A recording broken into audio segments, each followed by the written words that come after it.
आमे आलुओ जानी पारिलु नाही। जोठी जहाबा टिके आलुओ थिला लिभिगला एवं आमे समस्ते परस्पर ठारू विच्छिन्न हो गलु।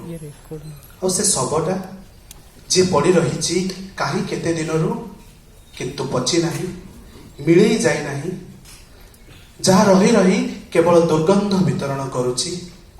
ताकु सिना सेमाने खूब तरतर रे पोती देले, किंतु तार गंधटा समस्तंक अवचेतन मन को संक्रमित कर सारिथिला। से सबटा जेतेबेले जीवित थिला निजको आंपुड़ी बिदारी लहुलुहाण करिथिला। एक निर्दिष्ट वस्तु को आखि आगे रखी चिरंतन मनीषर रंगहीन रूप हेउची नाटक। सुर, चित्त, करुणाकर, नवेन्दु और अजंता अंधार भितरे भी खोजी चली आलुओ को आउ देखई देइचंती सेमानंकु जो माने केबे आलुओ भितरे बंचिचंती, अंधार केबे मध्य देखि नाहंती। एठी चरित्र माने परस्पर को ठकी छकी उत्कंठा और अविश्वास रे दौड़ी दौड़ी अणनिश्वासी हो जाई पहुंची जाती और निजको निज हाथ में पोती दियंती। जेमिति पोती हो जाए अतीत सेमिति मध्य पोती हो जीव भविष्यत। परिवेषण करुचंती उत्तर पुरुष भुवनेश्वर। अभिनय रे अमित, निशिकांत, जगन्नाथ, राणेश, देवलेन्दु, जितेन्द्र एवं पिहू। संगीत रे अछंती शक्ति प्रसाद मिश्र, आलोक संपाद रे विकास प्रधान, मंचर परिकल्पना विजयन दास, मंचर प्रस्तुति त्रिमूर्ति, रूपसज्जा बांछानिधि पट्टनायक, पोशाक मामा, रचना डॉक्टर विजय मिश्र, सह निर्देशना निशिकांत नायक एवं निर्देशना डॉक्टर चक्रधर पात्र। तेबे आसंतु देखिबा नाटक शववाहक माने।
चिंता करवा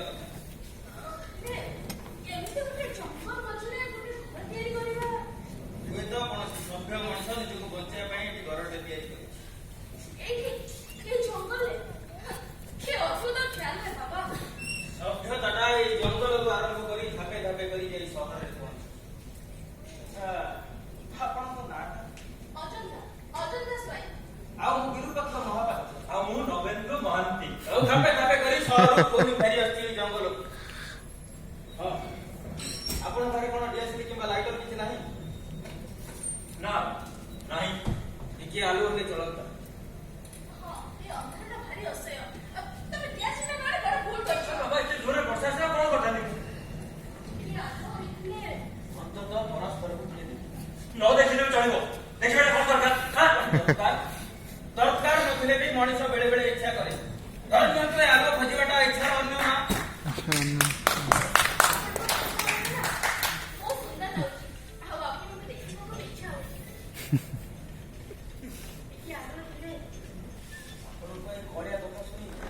मोर भी आप देखा भारी इच्छा ଟିକେ ଆଲୁ ଥିଲେ ସେଇ ପୁରୁଣା ଲୋକ କଥାର ନାରୀ କୁମ୍ଭୀରଟିର ମାଙ୍କଡ଼ କରିକା ଖାଇବା ଲୋକ ଯାହା କଣ୍ଠ ସ୍ୱର ଏତେ କୋମଳ ସେ ଦେଖିବାକୁ କେତେ ସୁନ୍ଦର ନ ହେଇଛି ଖାଲି ଟିକେ ଆଲୁ ନବେନ୍ଦୁ ଗଲା ଆଲୁରେ ପ୍ରଥମେ ଆପଣ କେହି ମୋହ ନକୁ ଅସଭ୍ୟ ବାସ୍ ଏହି ମୁହୂର୍ତ୍ତରୁ ଆମେ ଆଉ ବନ୍ଧୁ ନୁହଁ ପରସ୍ପରର ଶତ୍ରୁ କାରଣ ଆମେ ହେଲୁ ମଣିଷ ନହେଲେ ଆପଣଙ୍କୁ ଆସିବା 2 ବା 3 ମିନିଟ୍ ହେଇନି ଆମେ କେହିଟାକୁ ଟିକେ ଭଲରେ ଦେଖିବି ନା ଅନ୍ତତ ଆମ ବନ୍ଧୁତା ଶତ୍ରୁତାରେ ପହଞ୍ଚିଗଲେ ଦେଖନ୍ତୁ ଆମମାନଙ୍କର କଥାବାର୍ତ୍ତା ନ କରିବାଟା ଭଲ କିନ୍ତୁ ଆଉ ଟିକେ କାଗଜ ମୁଁ ଆପଣଙ୍କର ପରମ ବନ୍ଧୁ କାରଣ ଆପଣ ଯେତେବେଳେ ବାହାର ଯାଏ ଭିତରକୁ ଆସିକି ଚିନ୍ତା କରୁଥିଲେ ସେତେବେଳେ ମୁଁ ଆପଣଙ୍କୁ ଏଇ ଭିତରକୁ ଡାକି ଆଣି ସେଠୁ କଣ ହେଇଗଲା ପ୍ରମାଣିତ ହେଇଗଲା ଯେ ଆମେମାନେ ହଉଛୁ ମଣିଷ ନିଚ୍ଛକ ମଣିଷ ବନ୍ଧୁତା ଠାରୁ ଶତ୍ରୁତା ହଉଛି ଯାହାର ସହଜାତ ପ୍ରକୃତି ଆପଣ ଆମକୁ ଏଠି ଡାକି ଆଣିଲେ ବୋଲି କଣ ଆପଣ ଆମର ବନ୍ଧୁ ହେଲେ ଆପଣ ତ ଘରର ବାଲିକ ନୁହନ୍ତି ଆଚ୍ଛା ଭଦ୍ର ମହିଳାକୁ ପ୍ରଶ୍ନ କଲେ ଆପଣ କାହିଁକି ରାଗି ଯାଉଛନ୍ତି ଆପଣ ତ ତାଙ୍କ ସ୍ୱାମୀ ନୁହନ୍ତି ନବେନ୍ଦୁ ଆସିଗଲେ ବାନାମତରେ କଲେଜ ଛାତ୍ର ସୁରେନ୍ଦ୍ରଟା କିଏ ଜାଣିଛ କିଛି ଦେଖାଯାଉନି ଆଚ୍ଛା ଆଲୋକିତ ଭାବେ କଣ ଆପଣମାନଙ୍କ ପାଖରେ କିଛି ନାହିଁ କହୁଛନ୍ତି ଆପଣମାନଙ୍କୁ ଯୋଉମାନେ ବର୍ତ୍ତମାନ ଆସି ପହଞ୍ଚିଲେ ଆଜ୍ଞା ମୋ ପାଖରେ ଗୋଟେ ଡିଆସିଲି ଅଛି କିନ୍ତୁ କାଠି ବୋଧେ ବହୁତ କମ ଅଛି ଗୋଟାଏ କାଠି ତ ଥିବ ଆଜ୍ଞା ଗୋଟାଏ କାହିଁକି ଗୋଟାକରୁ ଅଧିକା ଅଛି ତାହେଲେ ଆପଣ ଡିଆସିଲିର ଗୋଟେ କାଠି ନଷ୍ଟ କରନ୍ତୁ ନା କିନ୍ତୁ ଆପଣ ବର୍ତ୍ତମାନ ଆଲୁଅଟା ନିହାତି ଦରକାର ଆଜ୍ଞା ବାକି ସବୁ କଥା ପରେ ବହୁତ କମ ଅଛି ଚାଲୁ ଗୋଟେ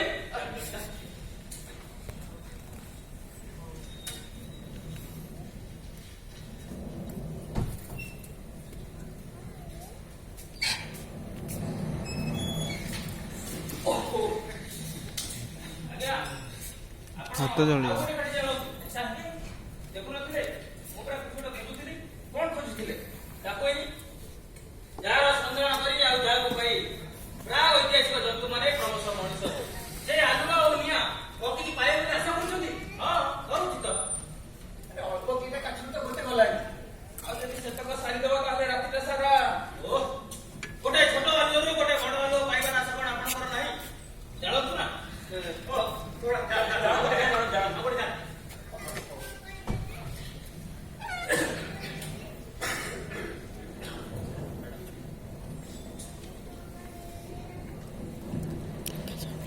ଅନ୍ଧାର ପୁରା ଦେଖାଯାଉ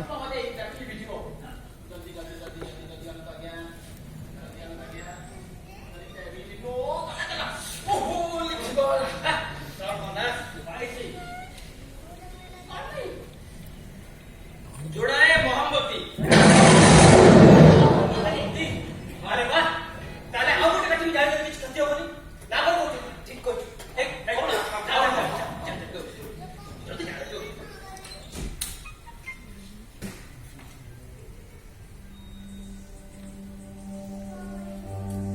ଏଠି ଜଳିବ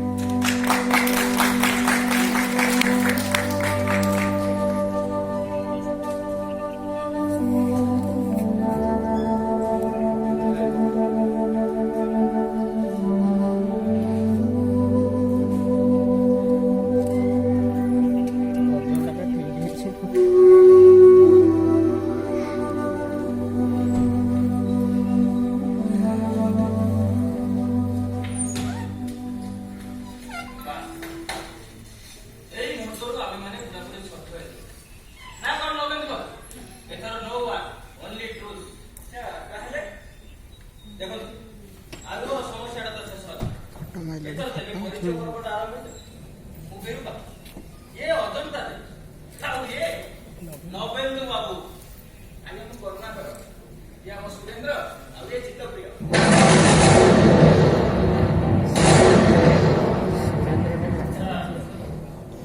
बाहर वर्षा छाड़बार कौन संभावना जल देखा जाऊ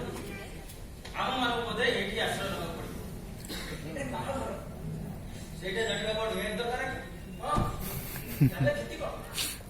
ମୁଁ ତ ଟିକେ ଅନେକ ଥର ଆସିଛି, ହେଲେ ଏମିତି ଘରଟା ଦେଖିଲେ ମୋ ନଜରରେ ଆସିନି। ଆଉ ଘରଟା ତ ଗୋଟେ ନୂଆ ଆମେ ସମସ୍ତେ ଏଠି ଆଶ୍ରୟ ପାଇଛୁ, ସେଇ କଥାଟା କଣ ଆମ ପାଇଁ ଯଥେଷ୍ଟ ନୁହଁ? ନା, ଯଥେଷ୍ଟ ନୁହେଁ। ଅନେକ ସମୟରେ ଏଇ ତକ ଯଥେଷ୍ଟ ନୁହେଁ। ତାହେଲେ ଆପଣ ଯେତେବେଳେ ଆମ ସମସ୍ତଙ୍କୁ ଆଗରେ ଆସୁଛନ୍ତି, ଆପଣ ନିଜେ କୁହନ୍ତୁ, ଆପଣ ମାନେ ଆସିବା ଆଗରୁ ମୁଁ ଏଠି ଅନ୍ଧାରରେ ଥିଲି। ଦେଖନ୍ତୁ, ସେ ସବୁ ଚିନ୍ତା ନକରି ବରଂ ଚିନ୍ତା କରାଯାଉ ରାତିଟା ଆମେ କେମିତି କାଟିବା। ଆମ ପାଖରେ ମାତ୍ର 2ଟି ମହମବତୀ ଅଛି। ନା ବୁଲାବୁଲି ହେଇପାରିଲା ନା ସାରିଛି। ଛୁଟି ଦିନଟା ଆଜି ପୁରା ବେକାର ହେଇଗଲା। ଆମେ ବି ତ ସେଇ ଆଶା ଦେଇ ଆସିଛୁ। ହଷ୍ଟେଲ ୱାର୍ଡେନକୁ ନ କହି ଲୁଚି ଲୁଚି ଆସିଛୁ। କାଲି ସକାଳେ ଗୁଡ଼ାଏ କରିଦେବାକୁ ପଡ଼ିବ ନାଇଁ ରେ? ଆପଣ ମାନେ ତାହେଲେ କଲେଜରେ ପାଠ ପଢନ୍ତି? ହଁ। ଆଉ ଆପଣ? ଆମେ ଦି ଜଣ ଗୋଟେ ଅଫିସରେ କାମ କରୁଛୁ। ଆଉ ବାକି ରହିଲା ମୋ କଥା। ହଁ, ଆପଣଙ୍କ କଥା ବି କୁହନ୍ତୁ। ଆପଣ କଣ କରନ୍ତି? ମୁଁ କଣ କରେ ସେ କଥା ମୁଁ ନିଜେ ବି ଜାଣିନି। ତେଣୁ ଆପଣ ମାନେ ମତେ ଯେକୌଣସି ଦଳରେ ରଖିପାରନ୍ତି। ପରିଚୟ ପର୍ବ ତ ସରକାର। ଏବେ କଣ କରିବେ? ଏବେ ଅନୁସନ୍ଧାନ। ହଁ, ଅନୁସନ୍ଧାନ କଣଟା ଅନୁସନ୍ଧାନ କରିବେ?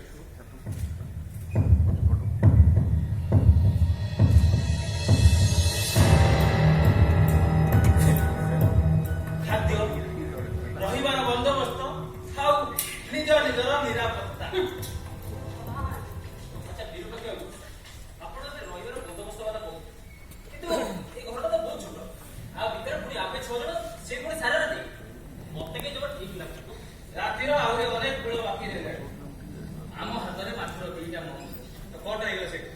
ଏଇ ଆଲୁଅ ଟିକକୁ ଆମେ ଯଦି ବେହିସାବି ଖର୍ଚ୍ଚ କରିଦେବା, ତାହେଲେ ପୁରା ରାତି ଆମକୁ ଅନ୍ଧାରରେ କଟାଇବାକୁ ପଡିବ। ତାହେଲେ ଆମେ କଣ କରିବା? ଦେଖନ୍ତୁ, ଗୋଟାଏ ମାତ୍ର ବତୀ ଜଳିବ। ତେଣୁ ଆମ ସମସ୍ତଙ୍କୁ ଏଇ ଗୋଟାଏ ଘରେ ହିଁ ଆଶ୍ରୟ ନେବାକୁ ପଡିବ। କି ଆଶ୍ଚର୍ଯ୍ୟ କଥା! ଆପଣ ଟିକେ ଆଗ ନିରାପତ୍ତା କଥା କହୁଥିଲେ। ଗୋଟେ ସ୍ତ୍ରୀ ଲୋକ ଏତେ ଗୁଡା ପୁରୁଷ କଥା ଗୋଟାଏ ଘରେ ନିରାପତ୍ତା ହୋଇପାରିବ ତାହାଠି? ରହିପାରିବନି। ମୁଁ ଶୁଣିଛି ବିପଦ ପଡିଥିବା ବେଳେ ବାଘ ବକ୍ରି ଗୋଟାଏ କାଠରେ ପାଖାପାଖି ଦେହ ଲଗା ଲାଗି ବସି ଆତ୍ମହତ୍ୟା କରିଛନ୍ତି। ଦେଖନ୍ତୁ ଅଜୟ ଦେବୀ, ଏମିତି ପାରିବିନି ବୋଲି କହି ରେସ୍ପନ୍ସିବିଲିଟି ସିଫ୍ଟ କରିବାକୁ ଆଉ ଯାହା କୁହାଯାଇଥାଏ, କିନ୍ତୁ ମଣିଷ ପଡିଆ ନୁହେଁ। ଓହୋ, ଦେଖୁଛି ଆପଣ ବହୁତ କଥାବାର୍ତ୍ତା କରୁଛନ୍ତି। ନ ପଡି ବରଂ ଚିନ୍ତା କରାଯାଏ ରାତିରେ କେମିତି ଆମେ ଭଲରେ ସେଲିବ୍ରେଟ କରିବା। ଏଇ ଭଦ୍ର ବ୍ୟକ୍ତି ତ ସେଇ ଚିନ୍ତାଧାରାକୁ ବଢେଇ ବଢେଇ ଚାଲିଛନ୍ତି। ବାହ, ଆପଣଙ୍କ ଫେଲୋ ଫିଲିଂଟା ତ ବେଶ ଗଭୀର ଦେଖୁଛି। ଏମାନେ ସେତକ କରେଇ ଦେଲେ ତ? ନବେନ୍ଦ୍ର ବାବୁ, ଆପଣଙ୍କ ଅଭିଯୋଗଟା ଠିକ ସେ କଣ ପାଇଲେ? ଦେଖୁଛି ବିନା କାରଣରେ ଆପଣ ସାମାନ୍ୟ ଭଦ୍ରତା କାଲି ଘରେ କରୁଛନ୍ତି। ଆପଣ ମତେ କାହିଁକି ଆକ୍ଷେପ କରୁଛନ୍ତି? ଆପଣ ତ ଏମିତି କହିବା ଅସମ୍ଭବ ହଉଛି। ବୁଝିଲେ ଚିତ୍ତ ବାବୁ, କୌଣସି ନାରୀ କୌଣସି ପୁରୁଷ ସହିତ ଥିଲେ ପୁରୁଷଟି କଣ ଅସାମାଜିକ ହୋଇଥାଏ? ଆଉ ତାର ମନେ ହୁଏ ଯେ ଦୁନିଆର ସବୁତକ ପୁରୁଷ ସେଇ ନାରୀଟି ଆଡକୁ ଗୋଟାଏ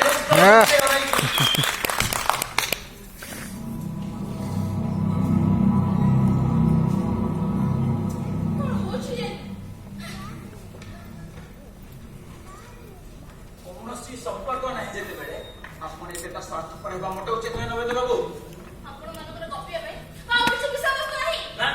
ନାଇଁ, ଯେକୌଣସି ପୁରୁଷ ପାଖରେ ଆପଣ ମାନେ ତ ସବୁଠୁ ବଡ ବିଷୟବସ୍ତୁ ଅଛନ୍ତି।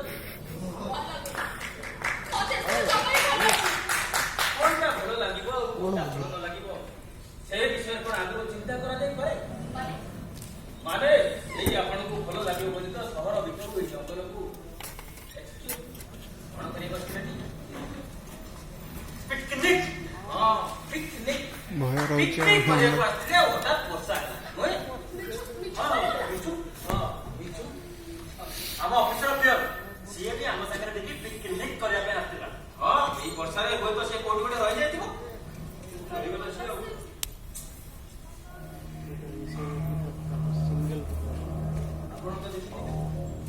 ଏଇଟା ଖାଲି ଗୋଟେ ଏଇଠି ଗୋଟେ ଘର ଅଛି ଯୋଉଠି ଆମେ ସମସ୍ତେ ଆଶ୍ରୟ ନେଇଛୁ।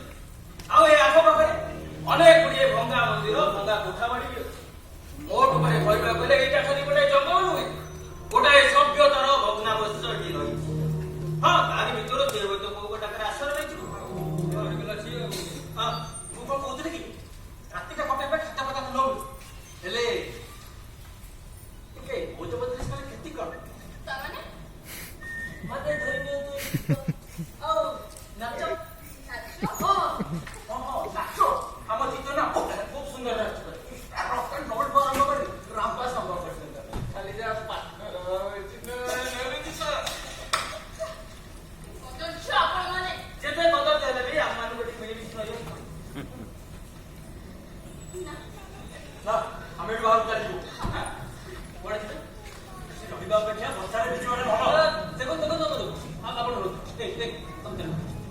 ଆଜି ଗୋଟେ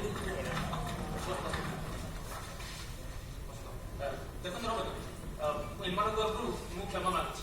ଛି ଛି ଛି, ଏମାନଙ୍କ ଭଲ ମନ୍ଦ ଇଟା ଦେହରେ କିଛି ବୋଲି ନାହିଁ। ଓ ବସିଲେ, ଆପଣ ବସନ୍ତୁ। ଦେଖନ୍ତୁ ଆପଣ ମାନେ ଏତେ ସବୁ କଥା ଛାଡି ଆପଣ ମାନେ ଟିକେ ଏଇ ଘରଟା ବିଷୟରେ ଟିକେ ଚିନ୍ତା କଲେ। ସେଟା ପରିତ୍ୟକ୍ତ ଅନେକ ଦିନ ହେଲାଣି ଟିକେ ରହୁନାହାନ୍ତି। ଆଉ ଘରଟା ତ ସଭା କଥା ନୁହଁ, କାରଣ ଛୋଟ ବଡ ସପ ଛତ୍ର ପାଣି ପଡୁଛି। ଆଚ୍ଛା, ଆପଣ କହିପାରିବେ କି ଘରେ କିଏ ରହୁଥିଲା? ମଣିଷ। ସେ ପ୍ରଶ୍ନ ଆମେ ପ୍ରତ୍ୟେକ ପ୍ରତିକୁ ପଚାରିବା, କିନ୍ତୁ ସେଥିରେ ତ ଭୂତ ପଡ଼ି ପଡ଼ିଛି।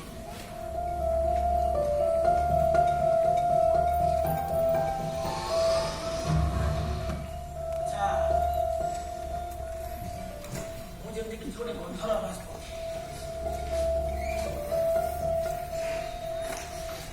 କୌଣସି ଖାଇବା ଜିନିଷର ନା ନା କସ୍ମେଟିକ୍ସ ନା ଫୁଲର ନା ନା ଗୋଟେ ଅବଶ୍ୟ ମୁଁ ବି ପାଉଛି, କିନ୍ତୁ କିଛି ଗୋଟେ ପଚା ଗନ୍ଧ। ଆପଣ ବୋଧେ ଠିକ କହୁଛନ୍ତି, କିଛି ଗୋଟେ ପଛରେ ଦେଇଥିବାର ଯାହାକୁ ଉତ୍କଟ ଅଦାଲକୁ ବେଶୀ ଏ ଘରେ ରହିବନି।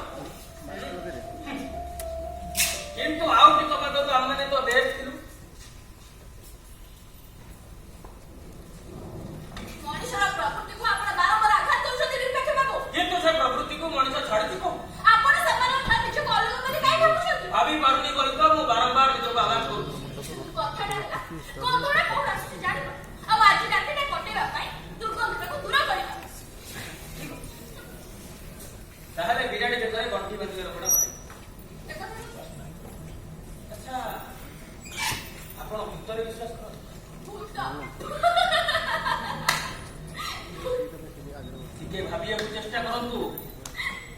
ମଣିଷଟା ମରି ପଡିଥିବ, ଆଉ ତା ପାଦ ପାଖରେ ଜଗି ବସିଥିବ ତା ଭୂତଟା। କିଛି ଚାଞ୍ଚଲ୍ୟ ସୃଷ୍ଟି କରୁନି, ଆଉ କିଛି କୁହନ୍ତୁ ନା। ହଁ, କୋଉଠି ସାପ ବେଙ୍ଗ ବି ମରି ପଡିଥାଇ ପାରନ୍ତି। ସେ ବେଙ୍ଗ ପୁରା ନୁହେଁ। ଆରେ ସେ କିଛି ନୁହେଁ। ସ୍ତ୍ରୀ ଲୋକ ଆପଣ ବଡ ବିଚିତ୍ର ମୁଁ ଦେଖୁଛି। ସ୍ତ୍ରୀ ଲୋକମାନଙ୍କ ହାଟ ବଡ ଦୁର୍ବଳ ଜାଣିବି କେମିତି ଡର ଯେ ମୁଁ ବୁଝିପାରୁନି। କଣ ମନ ଅଛି? ସୁରେନ୍ଦ୍ର କାହିଁକି ହଉଛନ୍ତି? ସେ ସୁରେନ୍ଦ୍ର ଆପଣ ଭୟ କରନ୍ତୁ, ସେଇଠୁ କାରଣ ଆମ ମଣିଷ ମାନଙ୍କ ମନ ଭିତରେ ସାପ ବେଙ୍ଗ ଭୂତ ପ୍ରେତ ସବୁ ଅଛନ୍ତି। ଭୟ କରିବା ଆବଶ୍ୟକ ନାହିଁ। ମତେ ବି ଭୀଷଣ ଭୟ ଲାଗିବାକୁ ଆରମ୍ଭ କଲାଣି। ତାହେଲେ ମତେ ଦେଖିବାକୁ ପଡିବ ବାକି ରୁମ୍ ଗୁଡାକରେ କଣ ଅଛି। ସେଠି ଆପଣ କଣ କହିବେ? ଆଶ୍ରୟ। ଆଶ୍ରୟ? ଆପଣ ଅଜନ୍ତା ଦେବୀଙ୍କ ପାଇଁ ନିରାପଦ ଆଶ୍ରୟ କରୁଛନ୍ତି? ହଁ, ଅଜନ୍ତା ଦେବୀଙ୍କ ପାଇଁ ଆପଣ ନିଜେ କଣ ଜଣେ ନିର୍ଭର ପ୍ରତିଶ୍ରୁତି? ତାମାନେ ଅଜନ୍ତା ଦେବୀ ଅବିବାହିତା, ଆପଣ ବି ତାଙ୍କ ପାଇଁ ଜଣେ ଅନ୍ୟ ପୁରୁଷ, ଠିକ ଆମ ମାନଙ୍କ ପରି। ଯାହାର ଉତ୍ତରଟା ଅଜନ୍ତା ଦବ। ବୁଝିଲେ ଅଜନ୍ତା ଦେବୀ? ଯେ କଳଉଛି ଦେବୀ ନୁହଁ, ହଁ କଳଉଛି। ଆପଣଙ୍କର ଶିଷ୍ୟ ତାଲିକା ନାହିଁ। ବାହାଦୁରୀ ଦେଖେଇଲେ ଧକ୍କା ଦେଇ ବାହାରେ ଛାଡ଼ି ଦେଇ ଆସେ, ବୁଝିଲେ? ଆରେ ଆପଣ ଇଏ କଣ କରୁଛନ୍ତି? ଗୋଟେ ନାରୀକୁ ସାମ୍ନାରେ ରଖି ସବୁ ପୁରୁଷ ମାନେ ଯାହା କରନ୍ତି ଅର୍ଥାତ୍ ପ୍ରତିଦ୍ୱନ୍ଦ୍ୱୀ। କିନ୍ତୁ ଆପଣଙ୍କର ଭୟ କରିବାର କିଛି ନାହିଁ। ସେମାନେ ଆପଣଙ୍କର କିଛି ବି କରିବେ, କାରଣ ଗୋଟେ ନାରୀ ବୋଧେ ଏକାଧିକ ପୁରୁଷ ପାଖରେ ସବୁଠୁ ଅଧିକ ନିରାପଦ। ବନ୍ଦ କରନ୍ତୁ, ଏସବୁ ବନ୍ଦ କରନ୍ତୁ, ମୁଁ ଆପଣଙ୍କୁ ଅନୁରୋଧ କରୁଛି। ଦେଖନ୍ତୁ, ଆମେ ମାନେ ବୋଧେ ମୂଳ ଘଟଣା ଠାରୁ ଦୂରକୁ ଚାଲି ଯାଉଛନ୍ତି। ଓହୋ, କଣ ମିଳିବ ସେ ଘଟଣାକୁ କହିଲେ? ଆଚ୍ଛା, ଆମେ ରାତିରେ ଆମୋଦ ଉଲ୍ଲାସରେ ଅର୍ଥାତ୍ ଅଜନ୍ତା ଦେବୀକୁ ରେଫରି କରି ଆମେ ମାନେ ନିଜ ନିଜର ପୌରୁଷର ପରାକାଷ୍ଠା ଦେଖିବା। ଏଇଆ ତ? ନାଇଁ କଣ କହିଲେ ଆପଣ? ଯାହା ନ କହିଥିଲେ ଆପଣ ଉତ୍ତ୍ୟକ୍ତ ହେଇନଥାନ୍ତେ। ଛାଡ଼ନ୍ତୁ। ହଁ, ଆମକୁ ଶାନ୍ତିରେ ରହିବାକୁ ହେଲେ ଅଜନ୍ତା ଦେବୀକୁ ନେଇ ବାହାରେ ଛାଡ଼ି ଦିଅନ୍ତୁ। ମୁଁ ତ ଠିକ ସେଇ କଥା କେତେବେଳେ କହୁଛି ଆପଣଙ୍କୁ। ମୁଁ ବାହାରକୁ ଯିବି,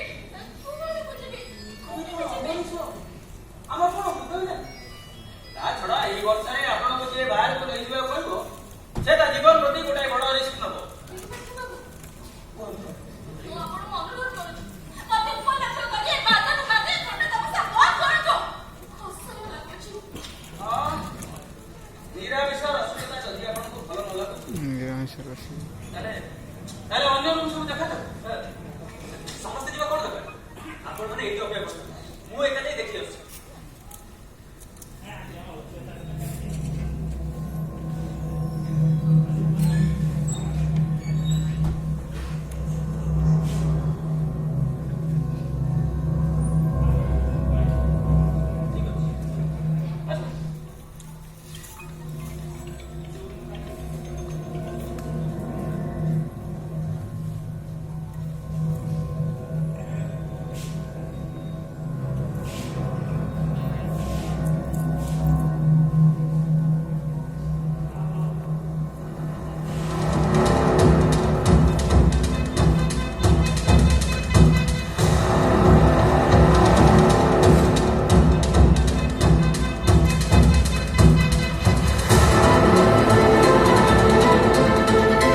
ଏଇ ସୁରେନ୍ଦ୍ର ନା ସେକେଣ୍ଡ ରୁମ୍ ଘର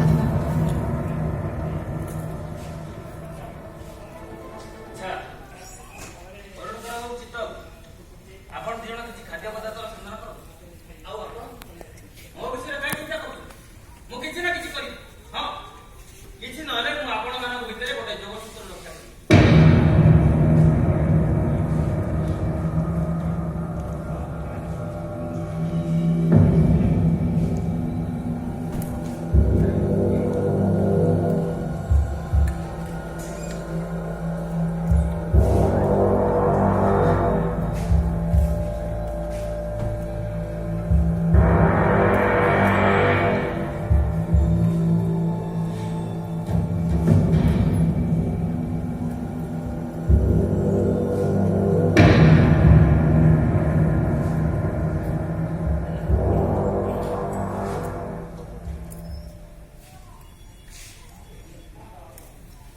ଆଚ୍ଛା ସୁରଜବାବୁ ଫେରିବା ପର୍ଯ୍ୟନ୍ତ ଯେତେବେଳେ ଆମକୁ ଅପେକ୍ଷା କରି ଏବେ ଖାଲିଟାରେ ବସିଯିବା କାହିଁ ଗରମ କିଛି ଗୋଟେ କରାଯାଉ ଆପଣ ପୁରା ଗୀତ ଗାଇ ଯାଉ ହଁ ହଁ ସେମିତି ଆଉ ଅଛି ନା ସେଠି ଫ୍ରିଜ୍ ହେଇକି ଅଛି ବା अरे ये थला सिटी में ନା ଏ ବର୍ଷା ଦିନରେ ଏଇ ପରିବେଶ ये चित्त थला ପରିବେଶ सिटी କଣ କହିବି? ନା ବସିଥିଲା ସେଠି ନା ना से सिटी में से कोथला तापर अंधार पळेला ବସିଥିଲା ସେ ଫ୍ରିଜ୍ ହେଇକି ରହିଲା ସେପଟେ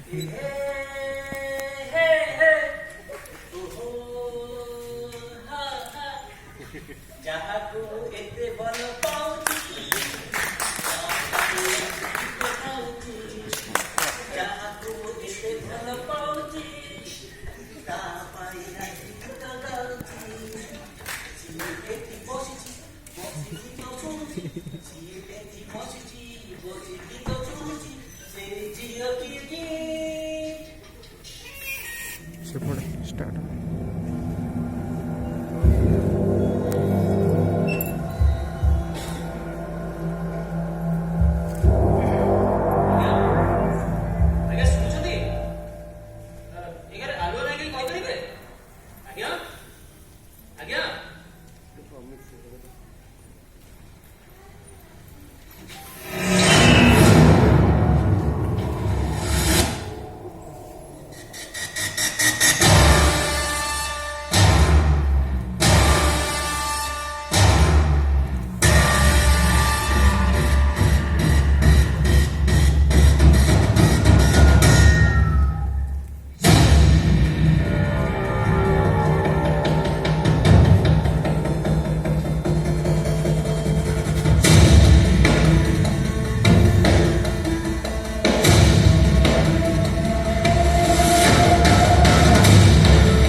ଜିନିଷ ହେଇଗଲା ହେଇଗଲା Really? सुंदर गीत गाइले। ଆମର ଗୀତ ଜାଣିଛୁ ନା Please, आप गीत गाओ ना। ଆଜି ମତେ ମିଳିଗଲା ମନ ଭରି ଛାଡ଼ିବିନି ତୁମକୁ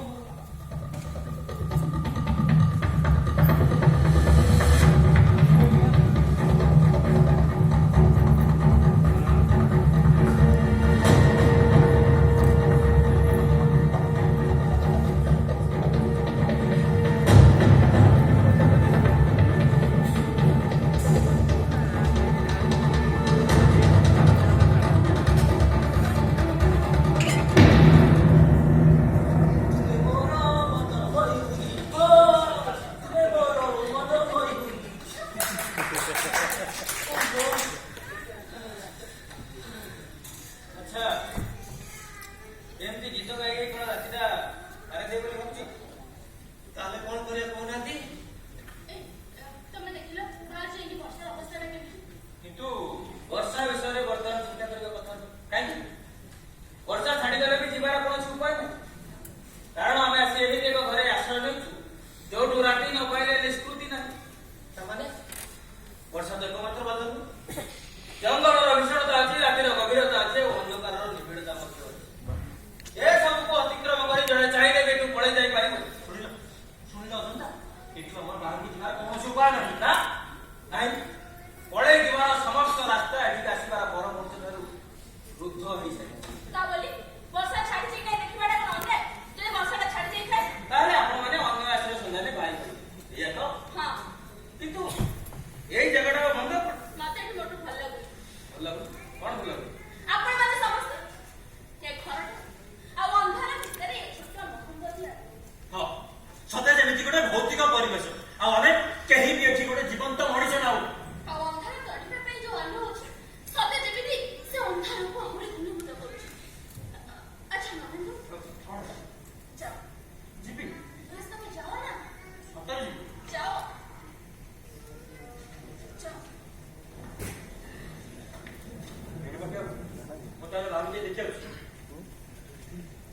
ଯାଉନାହାନ୍ତି ଯାନ ଯିବି ଆରେ ଯାଉନାହାନ୍ତି କାହାକୁ ଅପେକ୍ଷା କରୁଛନ୍ତି ଯାନ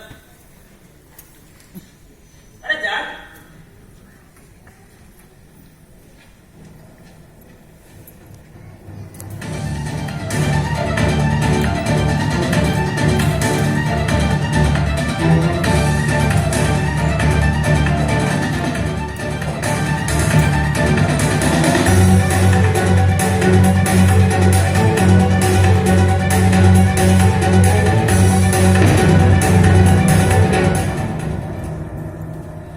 ଆମେ ବି କାହିଁ ବସିବେ ଚାଲ ଆମେ ଆଉ ବାକି ରୁମ୍ଟା ଦେଖି ଆସିବା ଚାଲ ବସି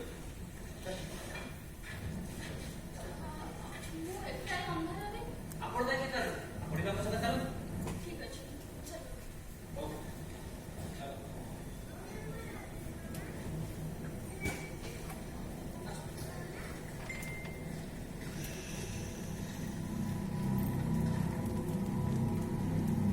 ଦ୍ୱିତୀୟ କୋଠରୀ ନା ହୁଁ ସେଟା ତୃତୀୟ କୋଠରୀ ହୁଁ